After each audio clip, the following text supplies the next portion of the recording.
Hello guys, welcome to the Mike technical classes. ये आपका अपना यूट्यूब चैनल है, तो सब्सक्राइब कर लें पहले और आगे की वीडियो पाने के लिए बेल आइकन क्लिक कर दें। तो आज से हमारा एक स्टार्ट हो रहा है न्यू सेशन, जिसमें हम आपको सिविल ब्रांच के जितने भी स्टूडेंट हैं उनके लिए खास तौर पे ये सेशन है। इनमें हम आपको सारे सब्जेक्ट के हर चैप्टर के 20-20 ऑब्जेक्टिव बताएंगे। आपके जो एग्जाम होते हैं, पैटर्न होते हैं, उसमें 350 नंबर के एग्जाम होते हैं, जिसमें आपका 100 नंबर ऑब्जेक्टिव होता है। हर बुक हर चैप्टर में मतलब हर सब्जेक्ट में आपके 20 ऑब्जेक्टिव होते हैं। तो उनका आज से क्लियर कर रहे हैं आपके, और इसमें सारे इंपॉर्टेंट क्वेश्चन हैं जो आए हुए हैं प्रीवियस एग्जाम में या जो आने वाले हैं। तो उनके लिए हम इस वीडियो बनाने का मकसद वही है कि आपका 100 नंबर कंप्लीटली हो जाए। तो हम स्टार्ट करते हैं आज सर्वेइंग से। सर्वेइंग का पहला चैप्टर टाइप्स ऑफ सर्वे, उसके बारे में है वीडियो, जिसमें 20 ऑब्जेक्टिव है। तो चलिए स्टार्ट करते हैं। तो पहला ऑब्जेक्टिव है the scale of the map is. The scale of the map, आप जानते हैं मैप और प्लान, हम किसी भी चीज़ का सर्वे करते हैं तो उसका एक ही पर्पस होता है, या तो हम मैप बनाएं या प्लान बनाएं। तो मैप होता क्या है, हम बड़े एरिया को दर्शाते हैं उसमें। जैसे किसी देश का मैप होता है, किसी राज्य का मैप होता है, किसी जिले का मैप होता है। पर प्लान उतना बड़ा नहीं होता। प्लान में क्या होता है, हम एक घर बनाते हैं, उनका प्लान होता है, या कुछ स्कूल बना रहे हैं, डैम बना रहे हैं, छोटा सा एरिया का प्लान होता है। तो अब देखिए यहाँ पर मेरे पास 5 ऑप्शन है। Greater than plan scale, less than plan scale, equal to the plan scale, and none or and ई नंबर ऑल। तो हम जानते हैं मैप बनाने के लिए हमें स्केल जो होता है बहुत बड़ा यूज करना पड़ता है जो प्लान स्केल के कंपेयर में। तो ग्रेटर देन प्लान स्केल। चलिए अब दूसरा आता है ऑब्जेक्टिव पे, प्राइमरी डिवीजन ऑफ सर्वेज। तो ये रहा पहला, मैं क्लिक कर देता हूँ ग्रेटर देन प्लान स्केल। और सेकेंड पे आते हैं प्राइमरी डिवीजन ऑफ सर्वेज। देखिए आपने भी पढ़ा, अगर सर्वे को हम 2 भागों में डिवाइड करते हैं प्राइमरी रूप से। कौन कौन सा था, एक जियोडेटिक सर्वे, एक प्लान सर्वे। अब जियोडेटिक में हम क्या करते थे, जो इसमें हम अर्थ का कर्वेचर ले लेते थे। आपको पता है पृथ्वी गोल नहीं है, उसमें क्या है, वो एक इलिप्स के शेप में है, अंडाकार शेप में है। तो उसमें क्या है, तो उसमें जब हम बड़े एरिया को दर्शाते हैं तो उसमें हमें एरिया कर, तो हम जब उसमें कर्वेचर ऐड कर लेते हैं। जैसे हमें बनाना है बहुत बड़ा एरिया, तो हमें कर्वेचर ऐड करना पड़ता है, वरना प्रॉब्लम क्रिएट हो जाती है। पर हम छोटा सा जब मानते हैं तो एक जो होता है सर्किल छोटा सा एरिया में, तो वो क्या हो जाता है, एक स्ट्रेट लाइन होता है। तो इसलिए हम प्लेन स्केल में तो हम एरिया ऑफ कर्वेचर नहीं लेते, कर्वेचर ऑफ द अर्थ नहीं लेते हैं हम। तो देखिए हमारा 3rd नंबर क्वेश्चन भी देखिए क्या है, in which survey the curvature of earth is called earth is taken. Curvature of the earth is taken, यहाँ देखिए ये curvature of the earth is taken मतलब कर्वेचर अर्थ का जोड़ते हैं। तो किस सर्वे में, तो जियोडेटिक सर्वे में। तो आपका जियोडेटिक हो जाएगा। तो सेम आपको बता चुके हैं, प्लेन सर्वे, जियोडेटिक सर्वे, तो इसका प्लान सर्वे हो गया। तो आते हैं अगला, नेक्स्ट बढ़ते हैं आगे। तो अगला देखिए principle of the surveying is. आपने पढ़ा है कि सर्वे का 2 प्रिंसिपल होते हैं। कौन कौन सा सर्वे प्रिंसिपल होते हैं, पहला प्रिंसिपल होता है क्या, to work from whole to the part. ध्यान से सुनिएगा, to work from whole to the part मतलब पूरे क्षेत्र में। यह नहीं कि एक और ऑप्शन आता है to work whole part, sorry एक ऑप्शन आता है, देखिए आपको एक होगा क्या, यहाँ पे देखिए होल टू द पार्ट पूरे एरिया में, और एक आता है whole, to work from whole कि होल में जितना एक क्षेत्र, छोटा सा क्षेत्र होता है ना, होल मतलब क्या, एक छोटा सा क्षेत्र वहां करते हैं। तो ये वाला ऑप्शन हमेशा आपका गलत रहेगा, ये आपको फंसाने के लिए दे दिया जाता है। और दूसरा देखिए, दूसरा ऑप्शन क्या होता है, to locate a point by at least 2 independent process. हम देखिए आप जब किसी भी दर्शाते हैं तो आप स्टेशन का यूज करते हैं ना, तो हम 2 स्टेशन का हमेशा इस्तेमाल करते हैं किसी भी पॉइंट को लोकेट करने मतलब दर्शाने में। तो इसका ए एंड बी दोनों सही है, तो ए एंड बी सही दोनों है, तो हम कौन सा ऑप्शन क्लिक करेंगे, बोथ। तो सी नंबर इसका आंसर करेक्ट हो जाएगा। तो चौथा क्वेश्चन चलते हैं, angular measurement is divided in. आप देखिए मेजरमेंट को हम 2 भागों में डिवाइड करते हैं। आपको भी पता है कौन कौन सा मेजरमेंट, एंगुलर मेजरमेंट को, एक वर्टिकली, दूसरा हॉरिजॉन्टली। तो इसका क्या हो जाएगा, 2 पार्ट। तो ये भी हो गया आपका। नेक्स्ट बढ़ते हैं, देखिए in which survey to obtain information regarding the position of point height above the sea level is called. देखिए हम क्या कर रहे हैं, in which survey to obtain information regarding the position of point height above the sea level. आप जानते हैं जब हम सी लेवल का बात कर रहे हैं तो सी लेवल में हम जो सर्वे करते हैं, आपने पढ़ा, जैसे यहाँ पर 4 ऑप्शन है मेरे पास, topographical, marine, geodetic, astronomical. Astronomical में क्या होता है, हम अंतरिक्ष के बारे में जानते हैं, या बड़े क्षेत्र के लिए हम जानते हैं एस्ट्रोनॉमिकल। जियोडेटिक आपको बता चुके हैं।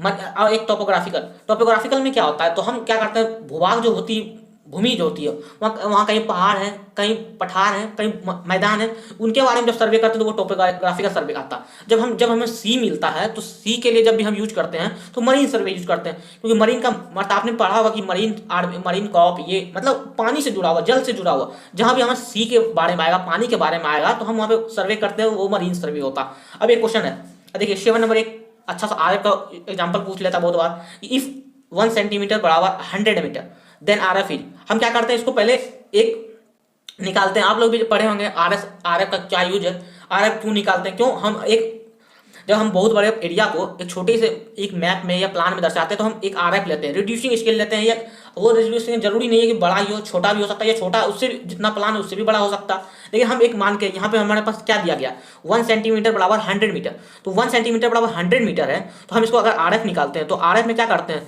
इसको ऊपर करेंगे 1/100।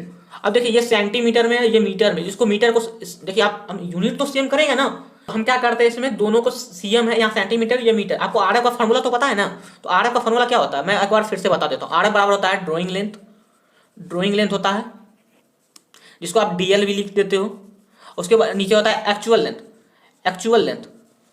अब मेरे पास एक्चुअल लेंथ कितना 100 मीटर, और ड्राइंग लेंथ में हम 100 मीटर क्या माने 1 सेंटीमीटर, तो 1 सेंटीमीटर 100 मीटर को दोनों को सेम करेंगे। तो दोनों को सेम करने के लिए हम क्या करेंगे, आप जानते हैं 1 मीटर बराबर 100 सेंटीमीटर होता है, तो यहाँ 100 मीटर है तो 100 इंटू 100 कर देंगे, ऊपर 1, ठीक। अब इसको देखिए ये ऑप्शन कहीं पे है, 100 इंटू 100 कितना होता है 10,000, तो 1:10,000, ये मेरा करेक्ट आंसर हो जाएगा। अब नेक्स्ट बढ़ते हैं, तो नेक्स्ट क्वेश्चन हमारे पास क्या कौन सा है, तो मेरे पास अगला क्वेश्चन है which scale shows 3 dimension is called. आप देखिए यहाँ पे मेरे पास 4 ऑप्शन है, vernier scale, reducing scale, diagonal scale और प्लेन स्केल। आप जानते हैं कि प्लेन स्केल में हम केवल 2 ही डायमेंशन शो कर सकते हैं, चाहे जो भी हो, मीटर सेंटीमीटर हो, मीटर इंच हो, कुछ भी हो, तो हम इसमें 2 ही डायमेंशन यूज कर सकते हैं। 2 डायमेंशन, ये याद रखिएगा, इसमें 2 ही डायमेंशन यूज कर सकते हैं। और एक दूसरा है डायगोनल स्केल, तो डायगोनल स्केल में हमें 3 डायमेंशन मिलता है, डायगोनल स्केल में हमारा 3 डायमेंशन होता है, तो मेरा करेक्ट आंसर हो जाएगा डायगोनल स्केल। पर इन दोनों को भी बचा, इनको भी देख लेते हैं क्या होता है, इनका भी, इनसे भी कुछ हो सकता है। एक होता है वर्नियर स्केल, तो वर्नियर स्केल में क्या होता है भाई, हम एक स्केल होता है और इसका एक छोटा सा पार्ट होता है, इसमें क्या होता है, इस स्केल से आगे वाला, चलिए इसका आगे आगे, तो वर्नियर स्केल हम आपको आगे बताएंगे, ये रहा आपका ऑब्जेक्टिव, इसमें हम आपको तीनों वर्नियर का बता देंगे, और ये रहा रिड्यूसिंग स्केल, ये हम जस्ट ऐसे ही दे दिए आपको फंसाने के लिए। तो रिड्यूसिंग स्केल कुछ नहीं होता है, मतलब अगर इसको हम छोटा लेते हैं, मतलब होता जो है उसे रिड्यूसिंग स्केल, और एक होता है यूज ग्रेटर स्केल, वो ऐसे ही हम दे दिए, कोई स्केल का ये साइज में नहीं आती है, ये तीनों ही होते हैं, plane scale, diagonal scale, vernier scale. अब वर्नियर स्केल आगे बता रहे हैं, और एक क्वेश्चन ये रहा 1.5 square kilometre area on the ground is represented by 15 square centimetre in the map, what is it's RF. अब देखिए आरएफ निकालने का हम आपको फॉर्मूला बता चुके थे, आरएफ इक्वल टू क्या होता है, अब हम जो यूज करते हैं drawing length upon actual length, तो आप क्या करिएगा, इसको 1.5 स्क्वायर किलोमीटर है और 15 स्क्वायर सेंटीमीटर, तो आप देखिए ये ड्राइंग लेंथ है मेरा, ये डीएल है, ये डीएल नहीं है मेरा, अब ध्यान से देखिए, तो आप ये मेरा स्क्वायर किलोमीटर है और इस एरिया को हमें शो करना है किसमें 15 स्क्वायर सेंटीमीटर में, तो ये परेशान मत होइएगा।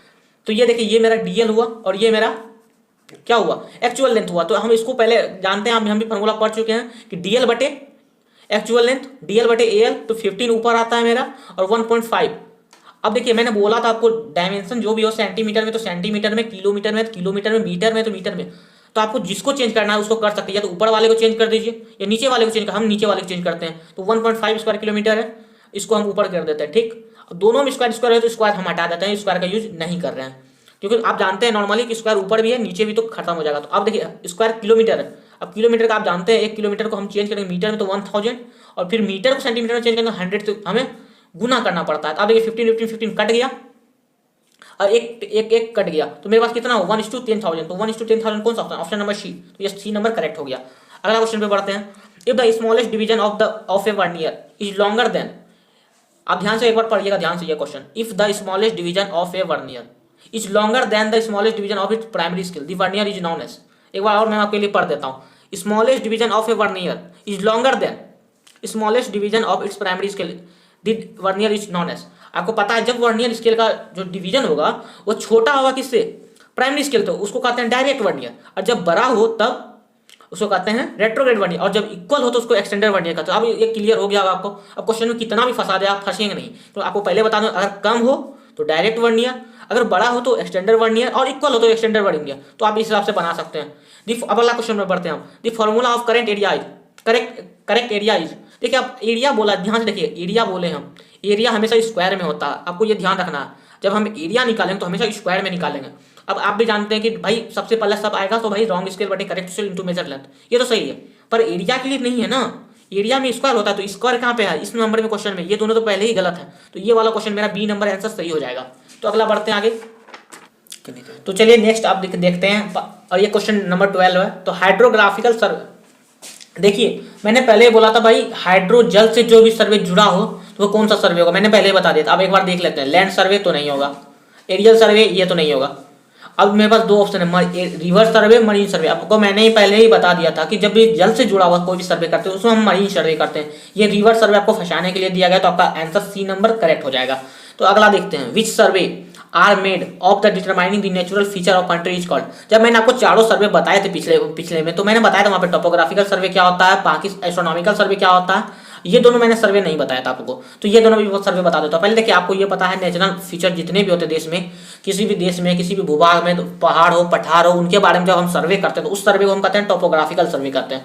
तो अब उसमें आपका एक और आ रहा है कैडेस्ट्रल सर्वे। कैडेस्ट्रल सर्वे क्या होता है, देखिए जब हम कैडेस्ट्रल, अब शहर है, शहर में घर है, घरों के बीच का जो सर्वे होता है, जो बाउंड्री लाइन का हम करते हैं कि भाई यहाँ आपका बाउंड्री है, ये मेरा बाउंड्री है, तो वो जो सर्वे करते हैं तो वो सर्वे को कहते हैं कैडेस्ट्रल सर्वे। चलिए और उसके बाद एस्ट्रोनॉमिकल हम आपको बता चुके हैं। थियोडोलाइट क्या होता है, थियोडोलाइट वो सर्वे होता है जब हम सर्वेइंग करते हैं, तो आप देखते हैं नॉर्मली आपको एडवांस जब पढ़िएगा, एडवांस अब अगला सेमेस्टर में एडवांस है सर्वेइंग, एडवांस सर्वेइंग, तो आपको थियोडोलाइट के बारे में पढ़ने को मिलेगा, या आप लेवलिंग जब पढ़िएगा तो उसमें भी थियोडोलाइट है, उससे उस सहायता से जो हम सर्वे करते हैं उसको थियोडोलाइट सर्वे करते हैं। ठीक, चलिए अब चलते हैं आगे। Which survey is used to define the boundary of wall, field, house and other properties is called. अब आपको मैंने पहले ही बता दिया था भाई कैडेस्ट्रल सर्वे क्या होता है, तो इसका आंसर आप तो सब जानते हैं, कैडेस्ट्रल सर्वे। आप ये सर्वे जानते हैं, टोपोग्राफिकल बता चुके हैं, मरीन भी बता चुके हैं, आप कैडेस्ट्रल इजीली मार सकते हैं इसको। चलिए आगे बढ़ते हैं हम। 1 हेक्टेयर इज इक्वल टू, अब हेक्टेयर देखिए, अब मैं ये वाला चीज जो है आपको याद करना होगा, अगर याद नहीं है तो आपको प्रॉब्लम हो सकता है, इसका आप नॉर्मली याद करना है, तो ये इसका आंसर हो गया। अब मैं आगे क्वेश्चन ले रहा हूं, तो मैंने आपको 15 तक बता दिए, 16 से चल रहे हैं। If x is the smallest division of on the main scale and r the number of division on the vernier then least count of vernier is. आपने लिस्ट काउंट ऑफ वर्नियर में पढ़ा था, क्या करते थे हम, उसमें भाग दे देते थे, जितना होता था उसमें हम भाग दे देते थे। अब भाग वाला देखिए यहाँ पे, ये तो प्लस कर दिया, ये तो नहीं होगा, माइनस नहीं, गुना नहीं, भाग, ये सही है ना, क्योंकि हम बोलते कि क्या करते थे लास्ट निकालने के लिए, वर्नियर निकालने के लिए हम क्या करते बाय कर देते थे, मतलब भाग देते, तो वो उसका ये हो जाएगा आंसर। अब देखिए यहाँ पे the average length of paces, the average length of paces. अब पेस एक आपने न्यू तरह का सुना होगा, तो देखिए ये वाला हम प्लस सब में साइन सही मार देते, तो ये हम गलत कर रहे हैं भाई, क्योंकि आपको बता चुके हैं, ये मैंने गलती में मार दिया, तो इसका आंसर होगा x बाय n। तो एवरेज लेंथ ऑफ पेसी, ये ऑब्जेक्टिव एसएससी जेई का क्वेश्चन है, ये नॉर्मली आपके सिलेबस में नहीं है, पर हमने एक्स्ट्रा ऐड किया है आपके लिए कि आगे हो सकता है यूज हो आपके लाइफ में, तो आएंगे, तो इसलिए हमने ये ऐड कर दिया। तो इसका आंसर क्या होगा, इसको आपको रटना पड़ेगा, 80 सेंटीमीटर। ये हम आपको बता नहीं सकते क्या होता है पेस, उतना ये वीडियो उतना लंबा हो जाएगा फिर। तो चलिए हम बताते हैं, अगला क्वेश्चन पे चलते हैं। The difference is length between the earth and the subtended कोड on the surface of the earth for a distance of 18.2 kilometre is only. अब ये क्वेश्चन का क्या रहा है ये बता रहा हूँ। जब हम देखिए जियोडेटिक सर्वे करते हैं और एक प्लेन सर्वे करते हैं, तो जियोडेटिक और प्लेन सर्वे में हम क्या करते थे, दो चीज निकाल, प्लेन सर्वे में हम एरिया ऑफ कर्वेचर ऐड नहीं करते थे, और जियोडेटिक सर्वे में एरिया ऑफ कर्वेचर ऐड करते थे, मतलब कर्वेचर जो होता था अर्थ का वो ऐड कर देते थे। तो हम ये पूछ रहे हैं भाई डिफरेंस कितना होता है अगर हम 18.2 किलोमीटर में जियोडेटिक सर्वे करते हैं और प्लेन सर्वे करते हैं, उनके बीच का डिफरेंस कितना होता है, ज़्यादा नहीं होता, ओनली 10 mm। पर ये एरिया जब एक कंट्री के लिए करते हैं तो बहुत बड़ा एरिया हो जाता है, इसलिए हम जियोडेटिक सर्वे करते हैं कंट्री के लिए, और एक छोटे से एरिया में प्लेन सर्वे करते हैं। नेक्स्ट क्वेश्चन पे आते हैं। The curvature of the earth is taken into consideration if the limit of survey is. अब देखिए हम area of curvature of earth taken एड कब करते हैं, जब देखिए आप सर्वे में, आप ये वाला ऑब्जेक्टिव बहुत बार एग्जाम में आ भी चुका है, तो उसको ध्यान से देखिएगा। हम कर्वेचर छोटा से देखिए 50 से 100 किलोमीटर 10 mm, तो 10 mm से हो जाता तो छोटा सा एरिया में कोई असर नहीं होता, लेकिन जब ये जो एरिया है बहुत बड़ा 10 mm, बहुत बड़ा एरिया में हम करते हैं कैलकुलेशन, मोर देन 250 किलोमीटर करते हैं, तो ये क्या हो जाता, तो हमारे पास ईरर बहुत आ जाते हैं, इसलिए हम इसका जब इस्तेमाल करते हैं अब देखिए दी कर्वेचर ऑफ दिस टेकन, मतलब जियोडेटिक सर्वे जब हम करते हैं तो किस में करते हैं, तो मोर देन 250 किलोमीटर में करते हैं। नेक्स्ट में आते हैं, लास्ट क्वेश्चन है आपका, the difference between the sum of the angle of a spherical triangle in on the earth surface and the angles of corresponding plane triangle of every 195.5 kilometre square area of area is only. अब देखिए ये question का क्या रहा, हम जो angle होता है द सम ऑफ एंगल, इतना क्षेत्र में एरिया में जो हम जोड़ते हैं, या अब नॉर्मली आपने पढ़ा होगा कि भाई इस तरह हमारे पास देशांतर होते हैं, अक्षांश होते हैं, तो इसमें मैं पूरा बता तो नहीं सकता अभी भी इतना छोटा सा वीडियो में। तो ये लास्ट क्वेश्चन है, और इसमें इतना बड़ा एरिया को क्रॉस करने में, मतलब अगर मैं लाइट को पास करूं 3 लाख किलोमीटर होता है तो कितना सेकंड लगेगा, हमें ओनली 1 सेकंड, ओनली 1 सेकंड। तो इसका आंसर हो जाएगा 1 सेकंड। अब ये अगर अच्छा सा ये क्वेश्चन ध्यान दीजिएगा, ये क्वेश्चन आपका आगे के लिए है, SSC JEE के लिए है। मैं आपको ये एडवाइस तो नहीं करूंगा कि एग्जाम में आएंगे, पर ये SSC JEE हैं। और कुछ क्वेश्चन, ये क्वेश्चन आपके, ये तो आपके एग्जाम में आ ही सकते हैं, तो ये मैं आपको बता नहीं सकता, लेकिन बाकी ये 3 क्वेश्चन जो हैं ये आपके वेरी इंपॉर्टेंट है। ठीक है, इतना ही वीडियो में आज के लिए इतना ही। अगर आप आगे भी ऐसे वीडियो चाहते हैं कि ऑब्जेक्टिव हमें पूरा बताया जाए हर चैप्टर का 20-20, तो आप इसमें कमेंट कर सकते हैं, और चैनल को सब्सक्राइब करना ना भूलें। कमेंट करें, शेयर करें अपने दोस्तों के साथ, तो उन्हें भी पता चले भाई कोई पढ़ाता अच्छा सा। तो ठीक है, चलते हैं, बस इतना ही। Thank you very much. हाँ जी, और एक बात, आप लोग का क्लास हो रहा है बिल्डिंग ड्राइंग का इसी यूट्यूब चैनल पे, तो बिल्डिंग ड्राइंग का तो बहुत अच्छा पढ़ाते हैं, इस ईयर का है, तो आप पिछला वीडियो भी चेक कर सकते हैं। अभी इस ईयर का क्लास चल रहा है, तो आप लोग चेक करें आराम से, कोई दिक्कत नहीं है। थैंक यू, बस इतना ही आज के लिए, बाकी मिलते हैं कल।